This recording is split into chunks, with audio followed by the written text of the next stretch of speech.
ব্যবহার করে ন্যাংটা ব্লু ফিল্মগুলো দেখে তোমাদের মেধা এবং চরিত্রগুলো নষ্ট করতেছো। তুমি একটু চিন্তা করে দেখো, তোমার ভবিষ্যতে তুমি যখন বিয়ে শাদী করবে, তোমারও সন্তান দুনিয়াতে আসবে, তোমার চরিত্র যদি এতটা নোংরা এবং নিকৃষ্ট হয়ে থাকে, তোমার ভবিষ্যৎ সন্তানদের চরিত্র কেমন হবে তুমি বসে বসে চিন্তা করো। মুহতারাম হাজরিন, এগুলো ভাববার বিষয়। অনেক হুজুররাই তো ওয়াজ করে, যার যার মতো আলোচনা করে, যার যার পকেট ভরে, যার যার আনন্দ করে সবাই চলে যাচ্ছে, কেউ হাসাচ্ছে, কেউ কাঁদাচ্ছে, কিন্তু যুব সমাজ ভবিষ্যৎ কোথায় যাবে এ নিয়ে পরিকল্পনায় কেউ কথা বলতে চায় না। এগুলা ভাবার বিষয়, নসিহতের বিষয় না। আপনারা শুয়ে শুয়ে চিন্তা করবেন, কারণ আপনার চরিত্র কতটুকু ভালো এটা আমি দূর থেকে যতটুকু বলতে পারবো, আপনার পকেটের মোবাইলটা তার চাইতে বড় সাক্ষী হিসাবে সে দিতে পারবে আপনার চরিত্র কতটুকু ভালো। কথা বলেন ঠিক কিনা? ইয়া আইয়ুহান নাস উবুদু রাব্বাকুমুল্লাযী খালাকাকুম ওয়াল্লাযীনা মিন ক্বাবলিকুম লাআল্লাকুম তাত্তাকুন। হে দুনিয়ার মানব সম্প্রদায়, তোমরা পৃথিবীতে আমি আল্লাহর হুকুমের গোলামি করবে। যদি গোলামি করতে পারো তাহলে মুত্তাকি হতে পারবে। বাবা বলতেছে তুমি আমার কথা মেনে চলো, সমাজের মধ্যে আদর্শবান মানুষ হতে পারবে। আদর্শবান মানুষ হতে পারবে, ডাক্তার হতে পারবে, ইঞ্জিনিয়ার হতে পারবে। এজন্য বাবা তার সংরক্ষিত টাকা থেকে সন্তানের জন্য টাকা পয়সা সংরক্ষণ করে। শুধু তাই নয়, আরো কত পরিশ্রম করে আছেন। একটা মা তার সন্তানের পিছনে কতটুকু পরিশ্রম করে একটু বুঝেন।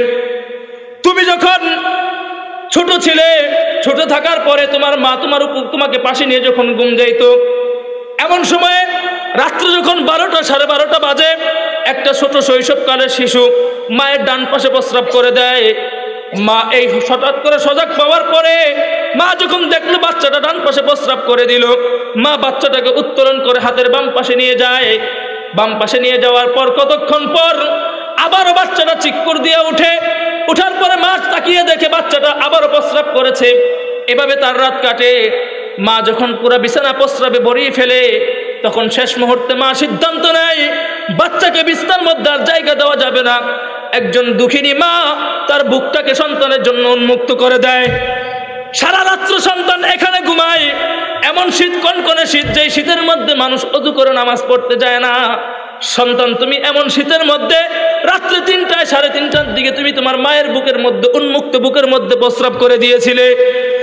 এই অবস্থায় মা তোমাকে বুক থেকে নামিয়ে মা তার বুকটা জমিনের দিকে হেলিয়ে দিয়ে, একজন মা তার সন্তানের জন্য কতটুকু মেহনত করেছে, সেই সন্তানটাকে আবার পিঠের উপর রেখে মা তার বুকটাকে নিচের দিকে দিয়ে সন্তানকে লালিত পালিত করে। এভাবেই সারা রাত্র কেটে যায়। কিন্তু দুঃখজনক বিষয় হচ্ছে, এত দুঃখ, এত কষ্ট মা তার সহ্য করার পরে একজন ছেলে যখন বড় হয়ে যায়, বিবাহ শাদী করে, তার বউগুলো ঘরে আসে, হাজারো অপরাধ করার পরও কোনো মা আজ পর্যন্ত কোনো সন্তানকে মুখ ফুটিয়ে বলে নাই আমি তোর জন্য এতটা কষ্ট করেছি। এটার নাম মা। আর আজকে নতুন যুবক সমাজরা নতুন নতুন বিয়ে করার পর, নতুন বউ ঘরে আনার পর মার 2 কথা সহ্য হয় না, বাপের 2 কথা সহ্য হয় না। কথা কোন ঠিক কিনা? যারা করতেছো করতে থাকো, তোমাদের ভবিষ্যৎ আছে, তোমাদের সন্তান পৃথিবীতে আসবে। এর চাইতে অবস্থা পরিণত তোমরা ভয়ঙ্কর সমাজ দেখতে পারবে, যেই সমাজের মধ্যে শুধুমাত্র ঝগড়া থাকবে, ফ্যামিলিতে কোনো শান্তি থাকবে না। তোমার কাছে একটা প্রশ্ন জাগে, তোমার মা তোমাকে নিয়ে এতটা কষ্ট সারা রাত্র পর্যন্ত করতে পারছে, আর তোমার বিয়ের পরে তোমার মা যখন সাধারণত একটা কথা কয়, মা হিসেবে বলতেই পারে, আর ওই ছোট্ট একটা কথা স্বামীও সহ্য করতে পারে না, স্ত্রীও সহ্য করতে পারে না। তুমি যে সহ্য করতে পারো না, তুমি একবার ভেবে দেখো কোন মায়ের উপর চোখ রাঙিয়ে কথা বলছো, যেই মা তোমাকে সারা রাত্রে এভাবে মেহনত করেছে, আজও পর্যন্ত তোমাকে জানায় নাই। মুহতারাম হাজরিন, এটা তো গেল মায়ের পরিশ্রম। অন্যদিকে বাবা তার জন্য টাকা পয়সা ইনকাম করে সন্তানকে আদর্শবান মানুষ বানাতে চায়। আমার আল্লাহ পাক রব্বুল আলামিন বলতেছে, তুমি তো দুনিয়ার জিনিসগুলো দেখলে। ও বান্দা, তুমি যখন দুনিয়াতে আগমন করো নাই, তুমি দুনিয়াতে আগমন করবার পূর্ব মুহূর্তে, তুমি যখন তোমার মায়ের পেটস্থলের মধ্যে ছিলে, দুনিয়ার কোনো ডাক্তার, কোনো বৈজ্ঞানিক তোমার জন্য খাবারের ব্যবস্থা করতে পারে নাই। তোমার মায়ের পেটের মধ্যে আমি আল্লাহ পাক রব্বুল আলামিন তোমার মায়ের রক্তস্রাবণের মাধ্যমে সেখানে আমি তোমাকে লালিত পালিত করে বড় করেছি। শুধু এটাই নয়, আমি আল্লাহ পাক রব্বুল আলামিন তুমি পৃথিবীর মধ্যে আগমন করার পরে দুনিয়ার কোনো বিজ্ঞান, কোনো ডাক্তার তোমার জন্য খাদ্যের ব্যবস্থা করতে পারে নাই। আমি আল্লাহ পাক রব্বুল আলামিন তোমার মায়ের বুকের মধ্যে দুগ্নের ব্যবস্থা করে দিয়ে 2 থেকে 2.5 বছর পর্যন্ত আমি আল্লাহ নিজ জিম্মায় তোমাকে লালিত পালিত করেছি।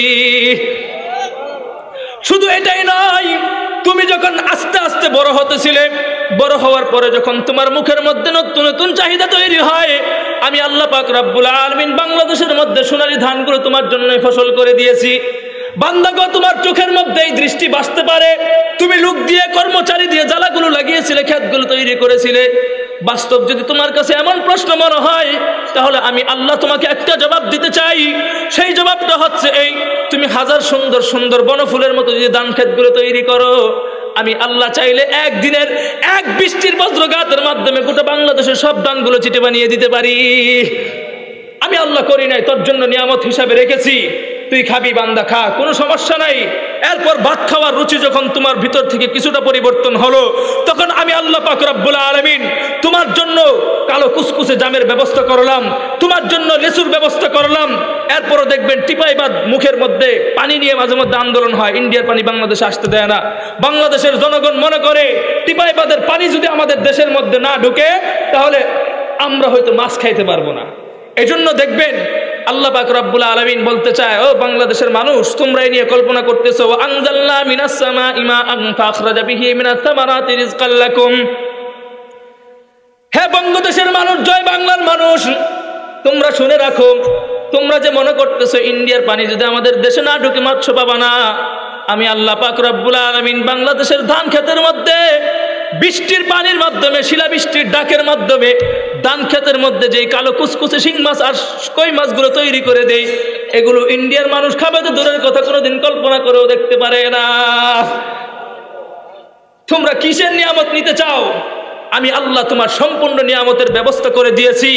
কিন্তু প্রশ্ন হচ্ছে এখন এখানে, আমি আল্লাহ তোমার জন্য এত নাজ নিয়ামতের ব্যবস্থা করে দিলাম, হে দুনিয়ার বান্দা, তোমাদের কাছে একটা প্রশ্নই করতে চাই, তোমার পৃথিবীতে আগমন করার আগের থেকেই তোমার রিজিকের ব্যবস্থা আমি আল্লাহ করে দিয়েছি, এবং একথাও আমি আল্লাহ বলে দিয়েছি, ওয়ামা মিন দাব্বাতিন ফিল আরদি ইল্লা আলাল্লাহি রিজকুহা।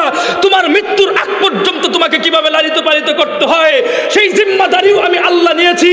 কিন্তু বান্দাগো, তোমার কাছে এখন সর্বশেষ প্রশ্ন হচ্ছে এই, তোমাকে আমি আল্লাহ তৈরি করলাম, তোমার দেহ আমি আল্লাহ তৈরি করলাম, তোমার খাবার দাবারের ব্যবস্থা আমি আল্লাহ তৈরি করলাম। আমি ইচ্ছা করলে 2-1 সেকেন্ডের ভিতরে তোর জিন্দেগিটা আমি শেষ করে দিতে পারি, ইচ্ছা করলে তোমার রিজিকের খাবারের খাদ্য নালীটা আমি আল্লাহ বন্ধ করে দিতে পারি। কিন্তু আমি আল্লাহ এত নাজ নিয়ামত দেওয়ার পরে তোমাকেই সব কিছু দিয়েছি, শুধুমাত্র তুমি আমার হুকুমের গোলামি করবা। বান্দাগো, এখন একটু জবাব দাও, এত নাজ নিয়ামত খাবার পরে তুমি আমার হুকুমের গোলামি করতে চাও না কেন? আমরা পৃথিবীতে বেঁচে থাকলে কার গোলামি করব? জোরে আওয়াজ করে বলি, কার গোলামি করব? জীবন থাকতে কার গোলামি করব? আল্লাহর গোলামি করব। আল্লাহ পাক রব্বুল আলামিন বলতেছেন, তোমরা যদি আমার গোলামি যদি সঠিকভাবে করতে পারো, লাআল্লাকুম তাত্তাকুন, তোমরা মুত্তাকি হতে পারবে।